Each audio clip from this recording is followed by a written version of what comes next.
you say real quick to people that know that you're a ground expert with regards to your P4 system for executive protection? Guys that'll be like, well, in EP, we don't want to be on the ground and all that stuff. No, that's a great point. And that's true, right? For EP, your job is to protect that principal and remove them from that scene as quickly as possible. Exactly. You guys are not law enforcement.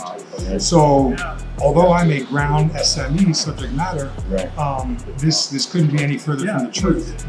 Ground fighting's really evolved and phenomenal under certain circumstances. Certain circumstances, we need more of that close quarter combative mechanical manipulation. The P4 program is very heavily focused on that. Ground fighting is important, but there's also a lot of tactical holes in ground fighting. And if it evolves into it, of course, you should know some ground fighting.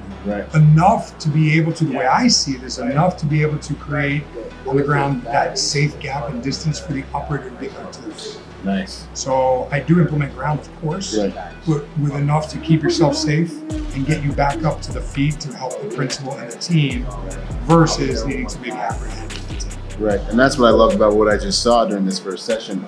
Everything we did was manipulation and managing the threat on your feet and being able to take some control of that situation and move towards your desired or favorable outcome. Yes, everything I showed in session 1 is how to navigate the body of the threat to keep it in your favor.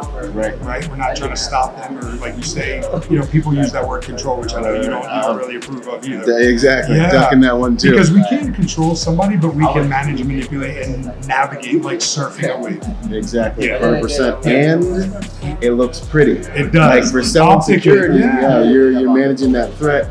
No one's getting marked up. There's no, we're not breaking anything. We're not doing anything at this point. But you're able to manage that while you're on your feet and then make decisions from there. Because we think about this also real quick. We do this. On our feet, the only surface area connected to the ground are the 2 feet.